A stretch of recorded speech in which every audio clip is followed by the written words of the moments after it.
Shalom, selamat pagi saudara. Kita bersyukur kepada Tuhan karena hari ini kita kembali lagi bertemu dalam Renungan Pagi Spiritual Life.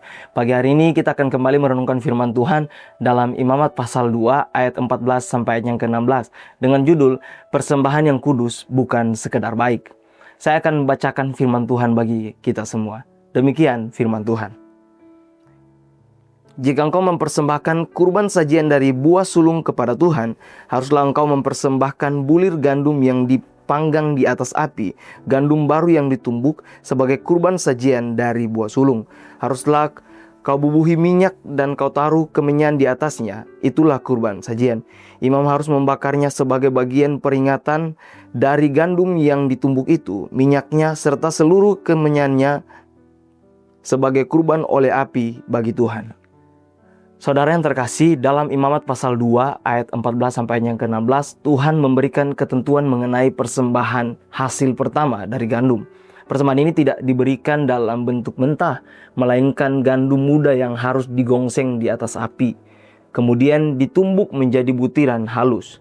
Setelah itu persembahan tersebut disertai dengan minyak dan kemenyan, lalu dibawa kepada imam untuk dipersembahkan di mezbah. Imam akan mengambil sebagian sebagai bagian peringatan dan membakarnya sebagai kurban bagi Tuhan sesuai dengan ketetapan yang telah ditentukan. Hal ini menegaskan bahwa persembahan kepada Tuhan tidak hanya dilihat dari hasil akhirnya, tetapi juga dari proses yang menyertainya. Saudara, sesuatu yang terlihat baik di mata manusia belum tentu kudus di hadapan Tuhan. Kekudusan tidak ditentukan oleh nilai atau penampilan luar, melainkan oleh kesesuaian dengan kehendak Tuhan. Persembahan menjadi kudus ketika dipersiapkan melalui proses yang benar, sesuai dengan prinsip yang Tuhan tetapkan. Dengan demikian, perbedaan antara baik dan kudus terletak pada apakah persembahan itu mengikuti kehendak Tuhan atau tidak. Saudara, implikasinya bagi orang percaya masa kini ialah kita dipanggil untuk tidak hanya berfokus pada apa yang kita berikan, tetapi juga bagaimana kita mempersiapkan dan mempersembahkannya. Memberi sesuatu yang baik saja tidak cukup jika prosesnya tidak benar di hadapan Tuhan. Cara kita memperoleh, mengolah, dan mempersembahkan semuanya harus selaras dengan kehendaknya. Ini mengajak kita untuk hidup dalam ketaatan, bukan sekedar mengejar hasil yang terlihat baik. Saudara, karena itu, marilah kita belajar mempersembahkan hidup kita bukan hanya sebagai sesuatu yang baik, tetapi sebagai persembahan yang kudus, yang diproses dengan benar dan berkenan di hadapan Tuhan. Saudara, mari sejenak kita merenungkan firman Tuhan yang baru saja kita dengar.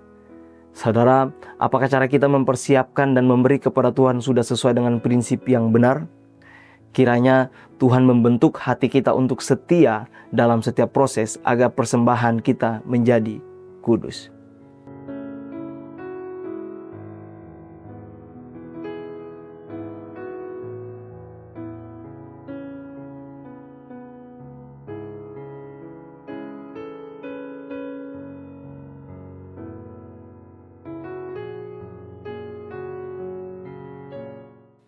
Demikian firman Tuhan, mari kita berdoa. Tuhan Yesus, kami mengucap syukur buat kasih dan anugerah-Mu yang berlimpah dalam kehidupan kami. Kami boleh ada sampai hari ini semua karena Tuhan baik dalam kehidupan kami. Kami juga berdoa, mengucap syukur buat firman Tuhan yang datang pada kami di pagi hari ini, mengajarkan kami kembali bagaimana ketika kami memberi haruslah sesuai dengan kehendak Tuhan. Proses yang kami dapat harus mengikuti apa yang menjadi kehendak Tuhan, agar persembahan kami berkenan di hadapan Tuhan. Terima kasih Tuhan. Kami juga berdoa buat hari ini, biarlah Tuhan terus menyertai kami kemanapun kami pergi dan berada. Aktivitas kami, tugas dan tanggung jawab kami, biarlah Tuhan terus bersama-sama dengan kami. Kami sudah berdoa dan mengucap syukur hanya di dalam nama Tuhan Yesus Kristus. Haleluya. Amin. Selamat pagi Bapak Saudara, selamat beraktivitas. Tuhan Yesus memberkati.